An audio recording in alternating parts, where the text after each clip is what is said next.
and you're watching CNBC-TV18. Powered by LIC, हर पल आपके साथ.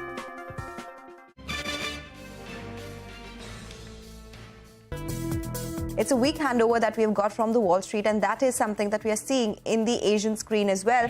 It was a stellar performance that Reliance Industries saw this time around. Now, Nifty, just to circle back to the levels, needs to first cross 19,280. We left off at about 19,050. Profits were down 19% as well. This beat on margins, it was driven by GRMs. US sales are also expected to be within this range of $220 to $225 million per quarter.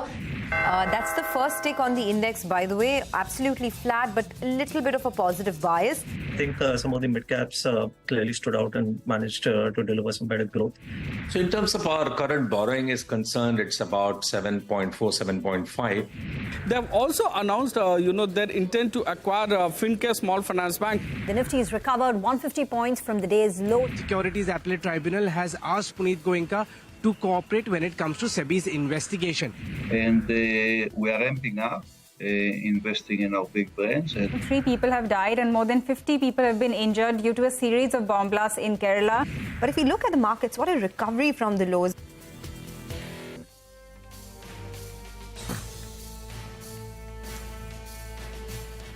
Well, that's the day so far, and what a recovery from the low, as Sonal was saying in that wrap of the day. It indeed has been a spectacular recovery. The early morning lows, there was a bounce which came, and it's continuing. Although it's not building on freshly.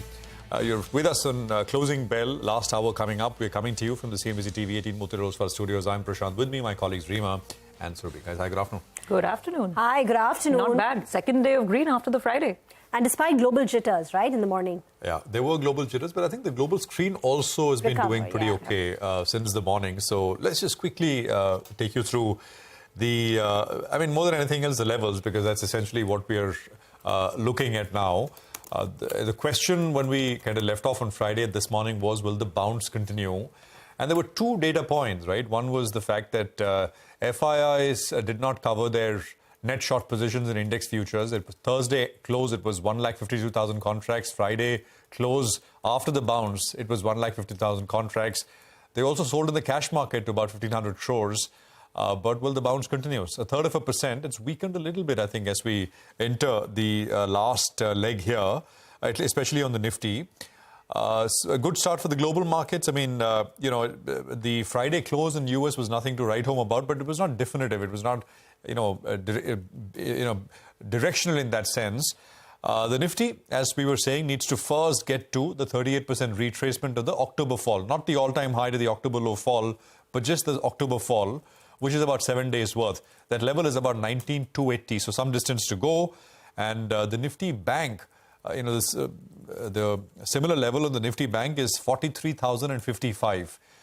We got very close to that level. We got to 43,006 or so, which was the day's high. And then the market came off a little bit. So there is 43,005 and then 43,348, which is the 50% retracement of the fall. So it has to be step by step. You first take out 38%, hold that, and then kind of build on, because the fall was very fast. Small cap index, that today at the day's high almost got to the 61.8% retracement, which is 12,728. Has given up some of those gains, and it's about 0.14% higher. Midcap index is absolutely flat. Actually, the last I checked, it was slightly in the negative zone right now. Reema. Well, it really boils down to 3 stocks: Reliance Industries, HDFC Bank, and ICICI Bank. Those 3 stocks account for all of the Nifty gains and more. So if you pull up a contribution plate, you will see that Reliance Industries, with its near 10% weight, is piling on close to about 40 points to the Nifty. Add to that an HDFC Bank, which is contributing 20 points, and ICICI Bank.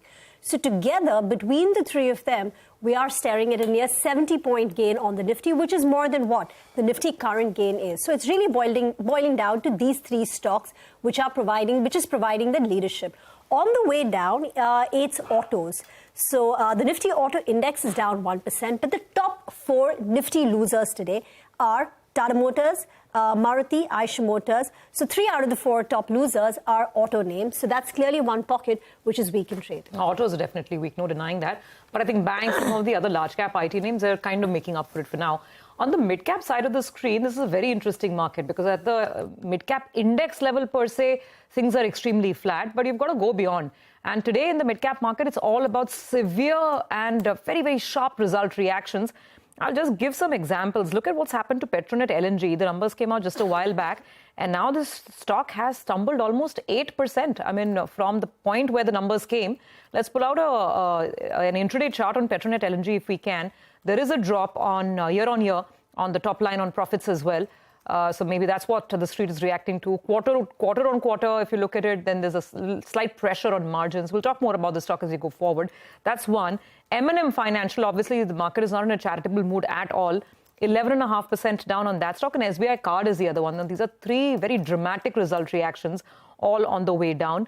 On the upside, again, the market's rewarding wherever it's seeing good numbers, and we've got two IT companies where that's happened today. So KPIT Tech and Intellect Design Arena, both those stocks are up nearly 5%. So it's really all about the micros and the specific result fine prints today in the mid-cap market. That's what we are looking at. But let's get started with some of the closing strategies. How should you position yourself in this last hour? We have Mitesh with us, as always. Mitesh, good afternoon. What do you make of the recovery from the morning lows today? Would you be confident taking any positions on the Nifty or the Bank Nifty?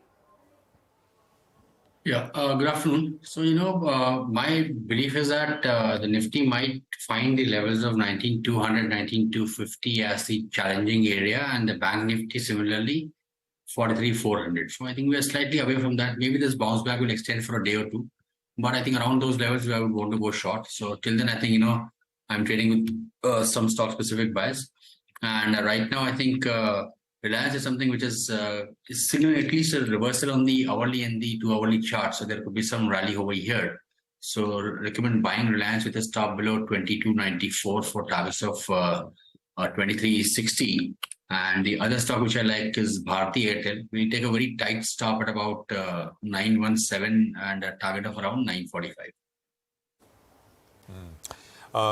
Mitesh, just look at a stock called Craftsman Auto. Reported numbers about 30 minutes back. I think it's spiked up, given up gains from the highs, done very well. Anything on this one? Yeah, I've not been tracking the stock regularly, Prashant, but I think today's candle is very interesting. The recent rally in the stock had seen the stock, make multiple highs around this 49.50, 5,020 mark. About 6 or 7 occasions, if you check the charts in September to July. And now I think you're back to those levels. So today's high is about 5037. Now, if we get a closing above this 5037, 5050 levels, then I think the stock should should signal start of a new trend and give you targets in excess of about 5350 to about 5400. Okay, thank you very much for that. One of the big corporate stories for the day is the SET order, which has set aside SEBI's order, which disallowed Punit Goenka from holding positions of directorship in any listed companies.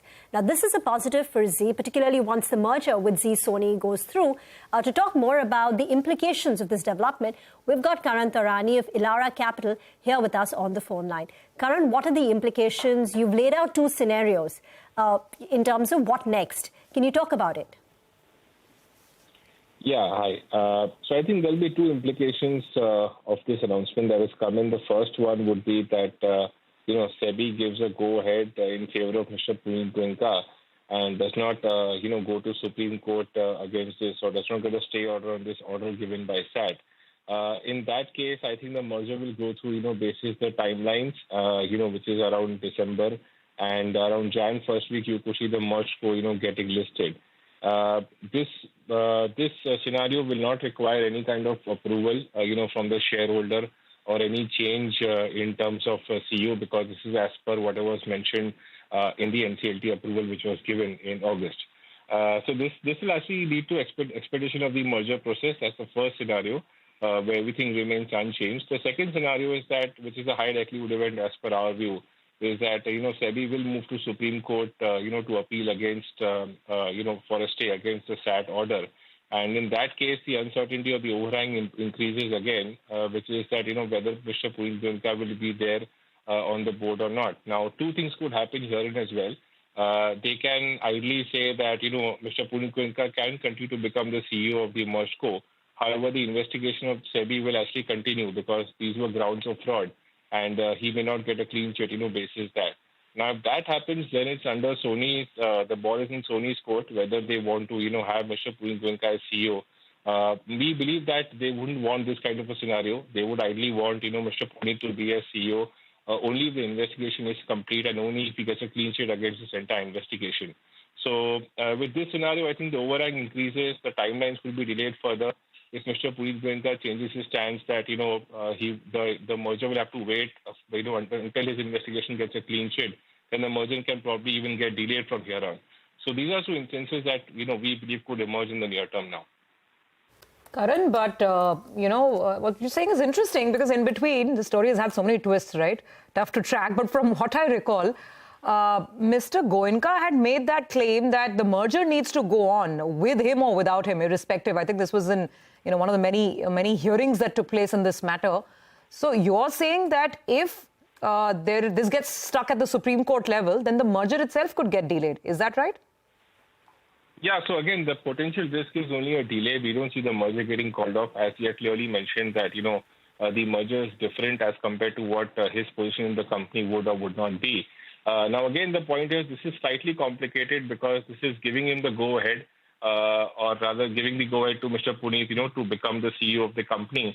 But the investigation remains to be on. So that will depend in terms of, how Sony and Zee pan out their differences in terms of what exactly they do. Because Sony being an MNC, a larger company, I don't think they would want to have Mr. Punit as a CEO until the investigation outcome is there. And, if SEBI goes to Supreme Court as a stay order, there's definitely going to be a delay on this entire investigation for sure.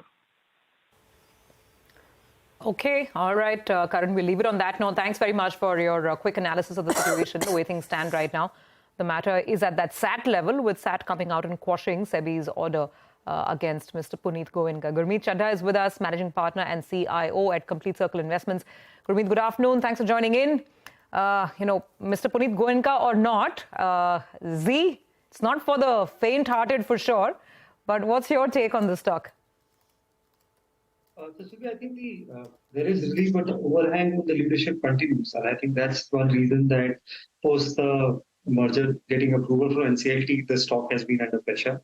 I think purely on financials and the combined merged entity, I think obviously valuations are reasonable. They probably will have a combined market share of 25%, almost 75 different channels in the combined entity, and targeting across languages, genre, etc.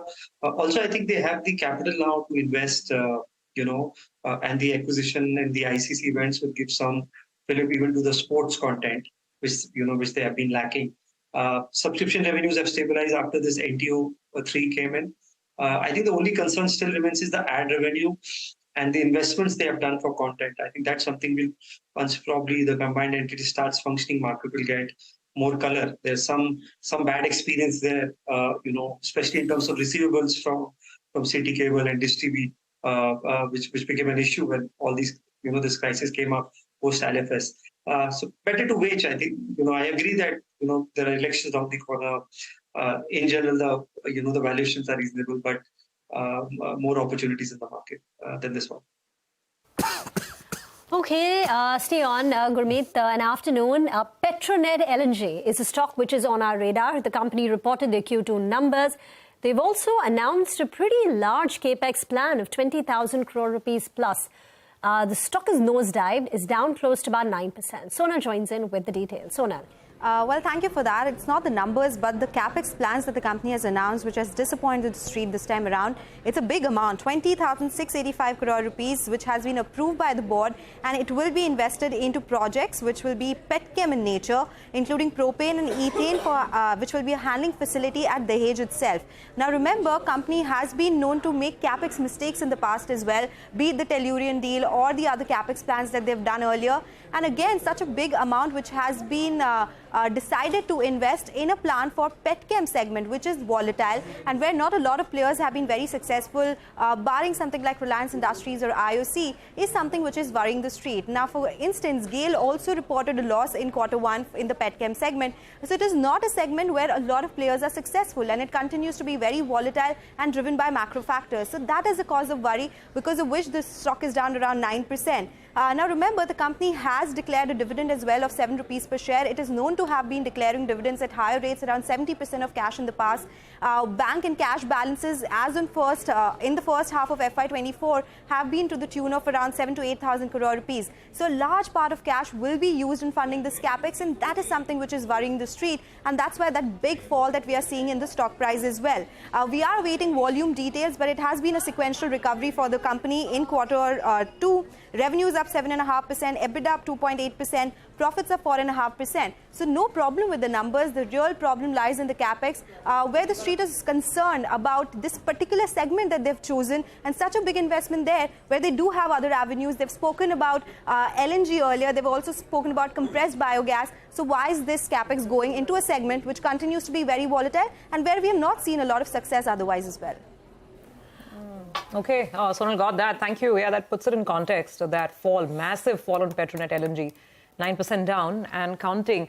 Gurmeet, what do you think? You think the street's concerns are justified if they do go ahead and put more than 20,000 rupees to work in the petchem segment? Absolutely. I think the market reaction tells you all, and that's been the concern. In most companies in this space, even if you look at Reliance, for example, or not strictly comparable, despite good numbers, there is, it's up more than 2% today, but the overall concern still remains on capex, net debt. Obviously, this quarter was helped by KKR investing in retail. That marginally brought down the net debt by 5, 6, 7%. But that's the key concern, in terms of your net debt as well as the return ratios. What are otherwise, the consumer-facing business continue to do well. I was surprised with the upstream business, the way the gas business panned out. Now you'll have again, the OTC segment under pressure, which GRMs being under pressure in October, and how things pan out. So I think the bit of concern is justified. Although I think the valuations are also reasonable. So you've got to be more tactical in this space rather than really develop a fundamental view around that. Stay on, Gurmeet. We need to slip into a very short break. We'll come back, continue our conversation. We'll also be joined by Amit Jeswani from Stallion Asset on the other side.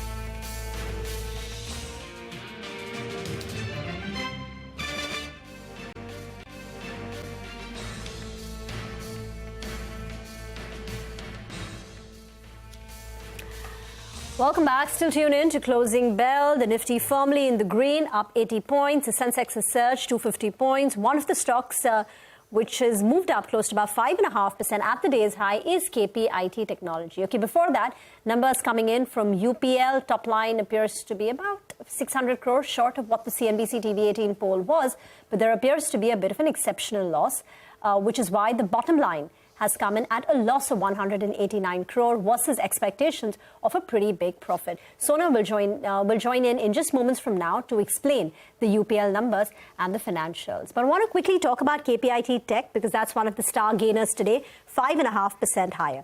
Now, the company's reported strong Q2s and there is a guidance upgrade. So first on the Q2 numbers, revenue growth of about 8%.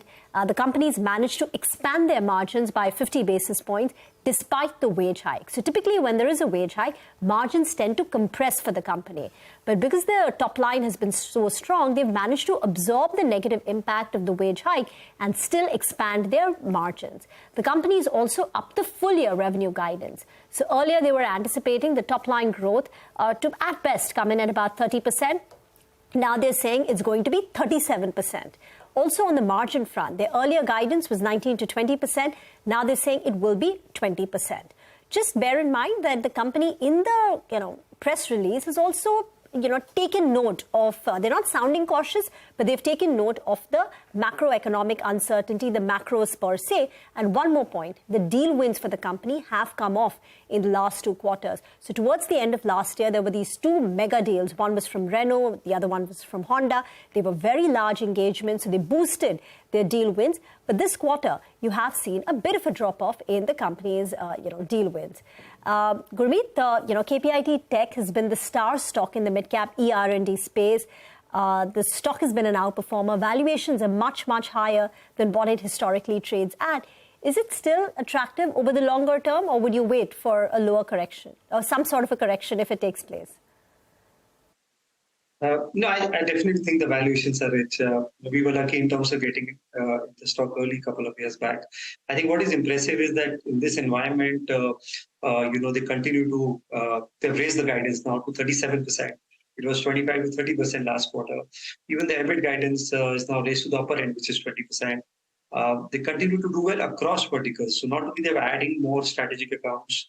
If you see the passenger electric powertrain, if you see the autonomous solutions, plus they also spoke about more focus coming in on the CV side. And if you pick the top 10 global, OEMs, automakers, more than 80% are talking of more capex on electrification. So I think near term probably the growth momentum looks okay. Also, if you see the deal TCP slightly off, but still excess of 150 million odd.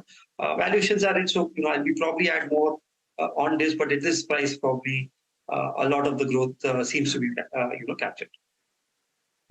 Gurmeet, good afternoon. Just one, not about any sort of stock, but just generally, you meet so many people, and we see your posts on Twitter, etc. In 7 days, we get into the election cycle with state elections kicking off. Any feedback you're hearing? I mean, you travel far and wide across. Is that something on people's minds from an investor point of view, or not really? So, Prashant, one clear feedback is that a lot of MSMEs, because a lot of them are clients on the wealth side as well, are getting a lot of orders. So, whether it is Nasik, whether it is Ludhiana, whether it is Pune, some of the the industrial areas in Delhi, there is work, and this is work is across castings and specialty steels, alloy steels, textiles. So we are getting that, and I think that probably makes our confidence go a little more on the investment cycle slightly picking up, and it matches the commentary. If you see the capacity utilization data, if you see the IIP numbers, so I think there are a few pockets which are showing a lot of strength. The rural pocket there is some softness. You speak to FMCG distributors, you speak to some of the consumer goods ones, they'll tell you. But I think with the election coming, increase in MSP, very long festive and marriage season ahead, I think that pocket, there is value. So if you are a little contrarian, if you can map the two-wheeler, value chain completely, I think that's one representative. If you can get into some better performing, consumer goods, some tractor makers, some farm equipment names, even some agrochemicals, I think the performance have been bad and a lot of probably negative news is in the price. So some bit of tilt in rural focus side, if you can go a little contrarian and have, some ability to take some short-term pain probably would be pretty rewarding. Okay. Got that. By the way, the disappointing string of earnings from quite a few of the chemical companies continues. Not a surprise, really. UPL's numbers on your screen now. Profits are down. There's actually not profit, there's a loss because of the losses expanding in one of its subsidiaries. But not just that, even the top line has been pretty disappointing, you'd have to say. Those are the numbers. I think we'll have Sonal join in just the next couple of minutes to give us some more details. Gurmeet, Sonal, are you there? Can you hear me? No, Sonal, can you hear me? Yes, Urvi. Yes, I'm there, and yes, I can hear you. And yes, it is a disappointing set of numbers that have come in. A loss this time around. It was absolutely not expected by any of the analysts that we polled this time around. So net loss this time has come at 189 crore rupees versus a profit of 813 crore rupees that we saw last year, same quarter. EBITDA margins at 15.5%, and that compares with a poll which was higher than this. We had a poll in terms of margins at 19%, so it's 400 basis points lower than what the CNBC-TV18 poll was suggesting as well. Now, we did see some profit warnings coming from FMC, Corteva yesterday. They spoke about big pressure coming in their Brazilian portfolio, and this is something that seems to have played out for UPL as well. If we look at the geographic decline, Latin America down 17%, there's Europe which is down 7%, North America is down 57% on a YY basis for the company, India down 23%, rest of the world down 4%. So across all the geographies, the company has seen a major decline coming in. In fact, they do say that this time around it was impacted because of global channel destocking and elevated pricing pressure, something that across the chemical universe that we've been seeing as well. The finance costs have increased on a YY basis from the average of around 650 crore rupees on a quarterly basis. It has gone to levels of 800 crore rupees in just this quarter. That is something that has impacted the bottom line for the company. And of course, this big loss that has come in one of their joint venture companies as well. The company says that adjusting for the high cost inventory impact, the margins would have been higher by 300 basis points in the first half. So the first half margins are around 16.6%. They say that around 300 basis points is impacted because of channel destocking. They say second half could be better. There is some recovery that they're expecting. But of course, this is a number that we did not expect. But the stock has recovered from the lows because of some positive guidance that they are giving. They are saying that most patent molecule prices seem to have bottomed in Q2 and are now stabilizing, and that's why they expect second half to be better. But of course, more numbers in terms of guidance and all will be required. For now, there's some recovery from the lows, and that's purely because they're talking about bottoming out of prices and also some recovery in the second half of this fiscal. Okay, all right, Sonal, thanks very much. Actually, SRF also, the numbers, I think as you were pointing out earlier, were poor. But in their guidance, SRF also has basically said that they are seeing some signs of bottoming out, and perhaps it bodes well for the second half of this particular year. So maybe that indeed will be the case. But for now, for the quarter which they've reported for, numbers are not all that great at all. We have Gurmeet, thank you very much for joining us. Good speaking with you. Appreciate your time here on CNBC-TV18.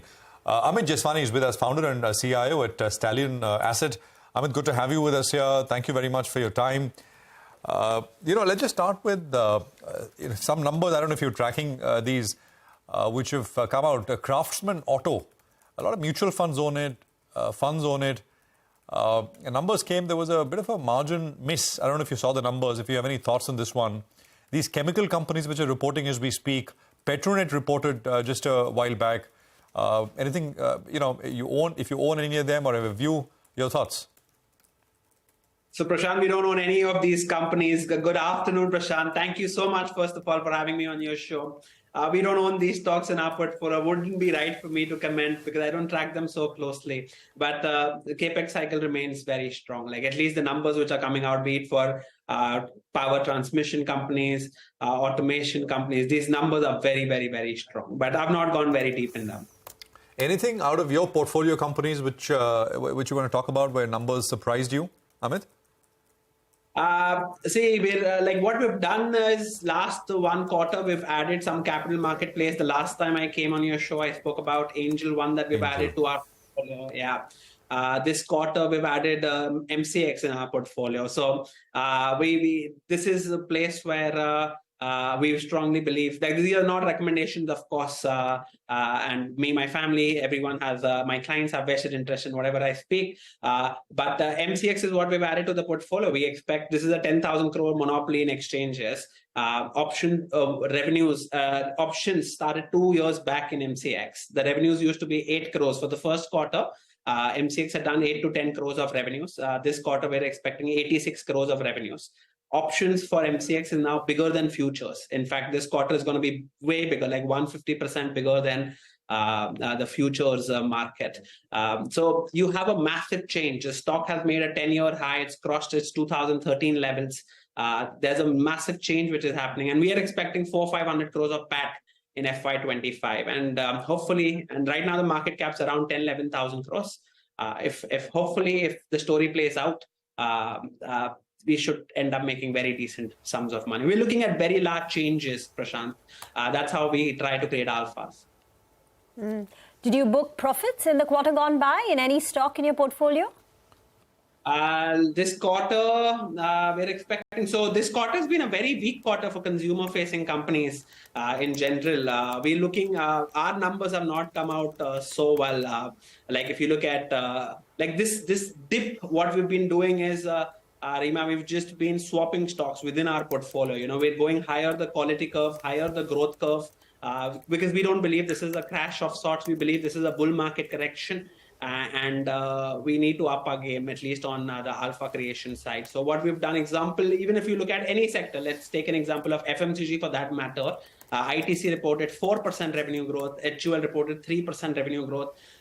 You had Varun Beverages, which corrected 10-15% a few days back from its highs. And you have guaranteed double-digit growth because Pepsi has already said that volume growth will be double-digit in Varun Beverages. And that is where we start looking... it's trading at 55p, ROCs are 28%, reinvesting 100% of cash flows.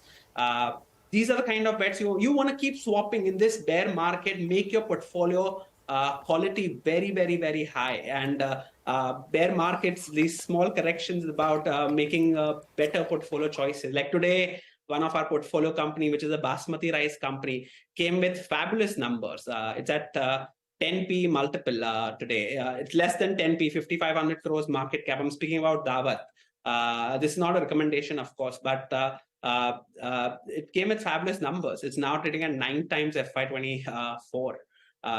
So let's see, you've got 20% ROC, 10 times FY24. If we go right, hopefully we should make a lot of money. If we go wrong, we lose some money. Well, I guess that's the market. That's life, right? Win some, lose some. Amit, I believe you've had a keen eye on a lot of these internet stocks as well, right? Consumer technology, internet, new age, call it what you want. What's the sense on? Some of them have had a pretty good move, for instance, Zomato. What would you buy, if anything, afresh? So we've got Zomato, Policybazaar and Paytm, which are part of our portfolio stocks. We got them broadly 1 year back. They've been decent performers for us. And Paytm should be PAT positive, PAT positive by end of this year. By Q4 FY24, Paytm should be PAT positive. Policybazaar will show large profits in the next 3 quarters, starting from this quarter. Zomato already became PAT positive last quarter. So we are fairly bullish on consumer tech. I believe consumer tech and capital marketplace, we are broadly 15% allocation towards consumer tech and 15% allocation towards capital marketplace. These both should lead the next bull market. This is what we feel as of today.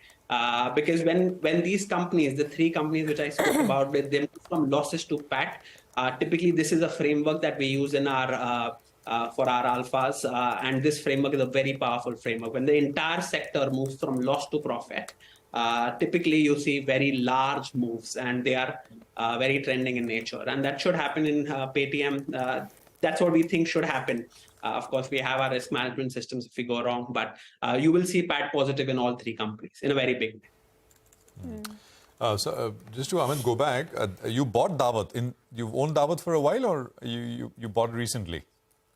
So we got it at 3,000 crores market cap. So right now it's 5,500 crores market cap. So, but today the numbers came good, so we gave bonuses to our promoter. They gave me good numbers, we gave some bonuses. By bonuses, I mean we added some. We salaries and giving bonuses every quarter. Every 90 days, if you do well, we'll give you bonuses. If you do badly, we'll cut your salaries. That's a nice way. That's a nice way to think about it. Usually, when you said bonuses, it's coming from companies. But yeah, that's well put. You own Zomato, you own PB Fintech, you own Paytm, all 3. Yeah, all 3. Okay, and there's another company which is not consumer tech, but Mama Earth, which is coming with the issue opens tomorrow. I'm not sure if you've looked at it. They've done the rounds. I'm sure they must have met investors, etc. Any thoughts if you've given it a closer look? My team's met them. I've not closely looked at it. My team's medium. They're not very bullish. They're not very bearish on it. It's about execution. They've already turned profitable in the first quarter. So if the company, typically in consumers, if you grow at 30%, there are about 3-4 companies in consumer that used to grow at 30-40%. There used to be a time when DMart used to grow at 30-40% and markets would give it 100 PE. Today, Trent is growing at 40-50% and Trent gets 150 PE. Of course, this is not backed by Radhakrishna the money, or this is not backed by Tata. So if you, and this is a private equity led company where promoters own 35%. So the markets will keep it maybe closer to 100 plus minus 20 PE, depending on their execution and what they're doing. But I've not looked very aggressively into it, so not right for me to tell what we will do in Mamaearth, but they've done well. They've scaled up very well. That you have to give it. But we've had very bad experiences in beauty, to be honest. Our largest portfolio loss ever has been, not ever, the second largest portfolio loss has been in Nykaa for us. We lost 1.2% of our portfolio. So that's our second largest loss. And beauty, we are very careful. I was just going to ask you, because you mentioned those 3 internet companies. I was wondering, so Nykaa's not there. Nykaa's not done too well, but okay. Appreciate your candor on that note. Since we're talking about it, let me just go back to something not as exciting or exotic. Chemicals, we have some numbers and some guidance flashing on our screens right now. UPL, the pain is so evident, right? They've cut their guidance. Not just Indian companies, global chemical companies have been cutting their outlook as well. Do you have any interest in this sector? See, SRF is the only company we like. We don't own it right now, but SRF is like the Bajaj Finance of chemicals, according to us. They're doing a 14,000 crore capex. What we love is should be companies who are reinvesting 100% of operating cash flows at very high ROICs. And that's what SRF has done consistently. Of course, right now the cycle is very bad. See, chemicals move between specialty and bulk chemicals. Like in bull markets, everyone calls every chemical company specialty chemicals. In a bear market, everyone calls every chemical company as bulk chemical company. They are neither specialty nor bulk. They're somewhere in the middle, and you need to back the right promoter. See, think about it. IT went through a down cycle, but you've got stocks like Persistent who are growing, or KPIT who are making new highs, because that's where the growth has sustained, right? Persistent, after going up 5-7 times, it corrected 30-40%, and now again back to 6,000 levels. So that will happen in the chemical space as well. The lathi charge, where the entire sector corrects regardless of anything coming, that is now coming to an end in chemicals. That probably one quarter here and there, the companies who start performing well should start seeing money getting allocated there. So that happened in tech also. Like, no one's going to buy Infosys or TCS if they say that we will grow at 0 to 1 or 0 to 2%. Like India's nominal GDP growth is 14%. And if you grow less than 14%, very tough for asset allocators to you have to be really cheap for asset allocators to even think of looking at you. That's a new terminology that I learned. Lathi charge, when the entire sector gets derated and the markets do not differentiate in individual stocks, you're calling it lathi charge, but you believe that's coming to an end for chemicals. Just curious, right? You spoke about Nykaa. The bet didn't work out at the value at which you invested in the company. What are you doing now? Are you looking to add some more at lower levels, or have you cut the salaries of employees, as you called it, when they don't deliver? We cut salaries completely. We fired Nykaa out of our portfolio. We invested in Nykaa at 2,000. We were out by 1,400. So we cannot hold on to our losers. Okay. It's not right for asset managers to lose. So we lost 1.2% of our portfolio. We got out. So that's our second largest loss in our portfolio. We have to cut losers. The growth rate tanked from 70-80% to 30%, and for 30% growth you don't end up paying unlimited P multiples, right? For 70-80% growth, see, in consumer companies, if your growth rate is about 30-40%, let's take an example of Trend, where growth rates are about 30-40%. Markets will not bid them down so closely because you don't have alternates. Your alternates are growing at, let's take an example of an HUL or a Nestle, or these guys are trading at 60-70 P. Even DMart at 18% revenue growth is trading at 100 P. Okay, DMart and Trent are comparable companies, both very good pedigree managements. If DMart at 20% growth, which is below 20, at 18% revenue growth, trades at 80-90p. See, that's how market looks at it. You will have your trend always at 130-140p because it's growing at 40-50%. 10% growth rate is for HUL, Nestle, and all these guys, which trade at 60-70-80p. So that's how you, in consumer stocks, like Cello is coming with an IPO. It's growing at 25% for next 3 years. The market leader. ROCs of 50%. You start looking at consumer companies are valued based on their revenue growth rate. Sure. Okay, Amit, interesting conversation. Great speaking with you, and appreciate you joining us here on CNBC-TV18. Speak to you again soon. Thanks very much for a good chat. Thank you. Well, you know, the market's picked up as well. We're up 100 plus points. I think we're the day's highest point, 19,149, 19,150 is where the Nifty is at. And this is as we've crossed that 3 p.m. mark, 3:08 or so is where we're at. We'll take a quick commercial break here. We'll be coming back. Nimesh will be with us with D Street Chatter. With what he's picking before up. that, actually, Yeah, Nimesh is waiting by for D Street Chatter. So let's go across. Nimesh. Hi, Rima. So, as Prashant pointed out, at day is high, and actually, while market is led by large cap names, especially Reliance is helping the bulls. The sense I'm getting is this market lacks a bit of momentum on the broader market. So that's the overall feedback. Even while the Nifty is up 100 odd points, the flow seems to be on the negative side, largely from the FI. So probably we'll see a sell figure from the FI side. That's the feedback. In terms of sector, real estate stands out in terms of buying interest. So some bit of momentum seems to be back in the real estate names. And on the other side, financials is where there is a selling pressure. So even within the financials, the private banks, especially the likes of HDFC Bank, continues to see selling pressure. And all the NBFCs are under pressure today. So that stands out in terms of sectors. I think technically the next level to watch on the upside would be 19,250, 19,300. That's a big resistance to watch out for. But broadly, it still looks like it's a short covering rally, and the flows are still negative from the larger FIs. Okay, and what about stocks, Nimesh? What have you gleaned out? In terms of individual names, the first stock is AU Small Finance Bank. Remember, it was part of my chatter on Friday as well. The deal is announced. They have announced the merger with the Small Finance Bank, but the stock is under pressure today, back of disappointing numbers, but also there is strong selling pressure, is what I understand. So it looks like some long only fund seems to be active seller in AU Small Finance Bank today. So that's the first one. The second stock is India Bull Housing Finance, a bit of intraday recovery as well. And there was a feedback that there are buy flows now at larger FI desk. I guess there were some multiple blocks as well. So looks like one of the large sellers has potentially cleaned out in today's trade, and hence you're seeing an up move in that stock in today's trade. The third stock is Alchem Labs. A bit illiquid, so to speak, but again, in Alchem Labs, the feedback is that maybe some large only fund seems to be an active buyer. So there are buy flows at select FI desk for the last couple of days, and that's the case today as well.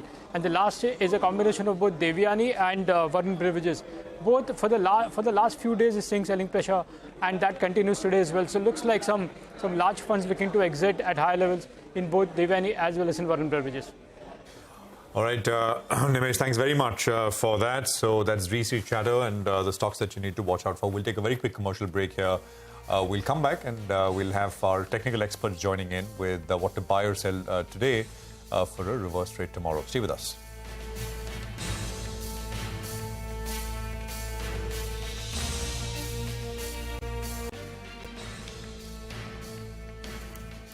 Welcome back here with us on Closing Bell, and the market continues to hold on to a fair amount of green. In fact, it's trying to build on to that gains, small steps higher.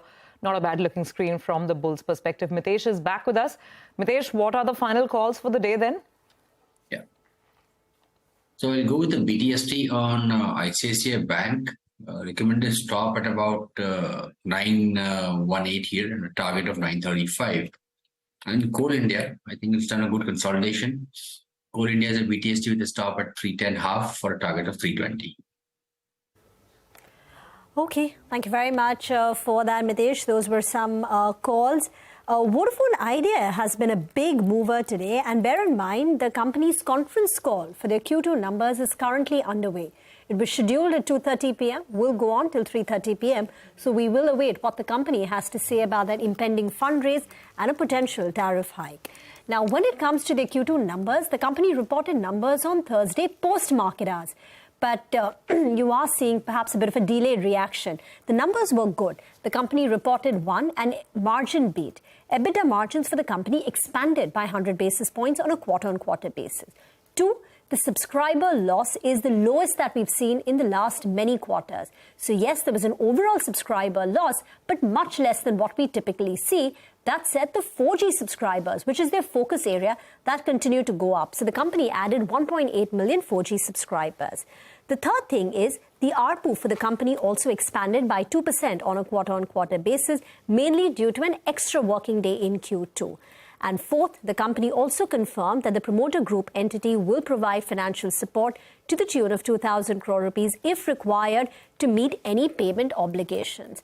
But we will get greater clarity in the conference call, which is scheduled right now. Brokerages are still not convinced because they're saying for a sustainable up move in the stock, you do need tariff hikes, and you need the company not just making its payment, payment obligations. They need to start investing in capex, which is why brokerages like CLSA, JM Financial, which have written post the numbers, have a target price of just 6 rupees per share. Hemang Jani is now with us on the show now. Hemang, afternoon, and thanks so much for joining in. Over the weekend and today, we've had a lot of numbers: UPL, Petronet LNG. We've had a very sharp decline in M&M Financial, etc. Any stock, any corporate development which stood out for you in which someone can make an investment trade? Case of M&M Finance, the good part is that while the numbers were weak, the stock price already is down about 10%. So now it appears that we are reaching a zone where it will make sense to kind of start nibbling into it, because typically, if you see historically, whenever M&M Finance has reported weak set of numbers, the market has punished it severely. Typically, it gives you a 10-15% kind of an up move. And looking at the kind of improvement that the management is talking about over the next few quarters, I think that could present an opportunity, not immediately, but maybe over a period of, let's say, a couple of quarters. So that is something that I think would be an opportunity. Otherwise, Petronet LNG, I think the numbers were okay. I think it's a case of capital misallocation, given whatever the management has announced, post the numbers. So I think that is why the stock is going through a bit of a pressure. I would surely avoid that space. I think within oil and gas, the standalone refiners, be it MRPL, Chennai Petro, given the way the refining performance of Reliance has come out, I think these are the two names where one could really look at from a short-term or medium-term perspective. Okay, Hemang, hi, good afternoon. A lot of very sharp reactions today in the market, right? Backed on results as Petronet LNG. There's, let's talk about some of the financials. The SBI card number was obviously very disappointing with the way the margins came down. MMFSL, Mahindra Financial Services, was the other disappointment of the day. What do you think of these two, and what would your advice be on both the stocks? So, M&M Finance have already outlined that we are reaching the value zone. It probably makes sense to start nibbling into it. But SBI card, time and again, this company has actually disappointed in terms of performance. Earlier, we had one big seller in the stock, and there was a sense that once that overhang is gone, the stock will start performing. But when you look at the actual performance, both in terms of NII, in terms of the delinquencies, there is a clear case of disappointment. And I also see a bigger risk of disruption. The credit card versus UPI and other form of digital payments which are there. So I think SBI card would clearly be an avoid from our side. Okay, Hemang, do stay on. We need to slip into a very short break. We'll come back, and it will be about 10 minutes left for market closing.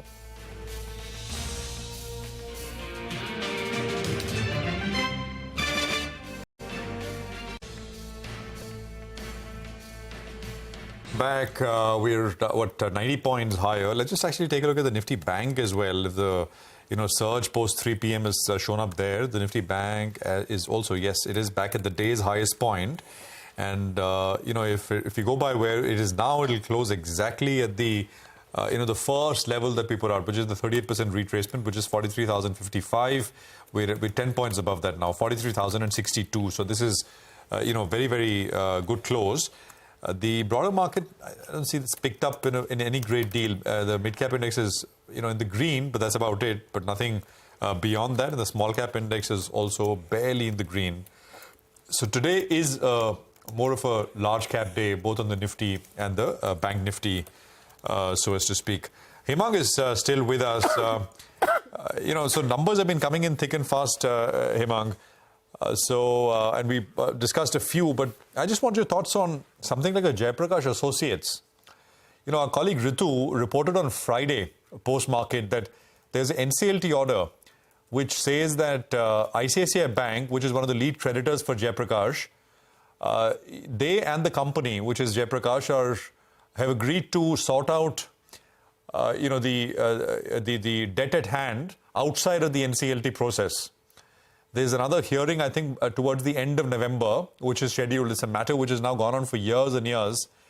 But the stock is reacting. It's, I think, up some 30% in two or 3 days. Have you looked at this one? Any thoughts at all? I have not looked at this company, but I think whenever you have some important announcements or verdict coming from NCLT, the market would surely be reacting to that. But we have to understand that this entire process typically takes much longer time. And while it might create some excitement for short-term traders, I think one would really want to avoid this kind of things unless you have a proper handle on what could be the possible value creation or intrinsic value that may get created because of the uncertainty around this. So JP is something that we have not looked at. I think Finolex cable is something that I had a look at it, and I think the recent court order where the proceedings are going to start afresh, I think that creates a much better visibility in terms of revenue and valuation for Finolex cable. So I think that is something that we like for, let's say, a 15 to 18% kind of an upside. Hemang, any particular reason why the entire auto pack is under pressure? Starting with Tata Motors down 2, Maruti Suzuki down 1.6. You've got Eicher Motors, Bajaj Auto, M&M all staring at cuts of 1%.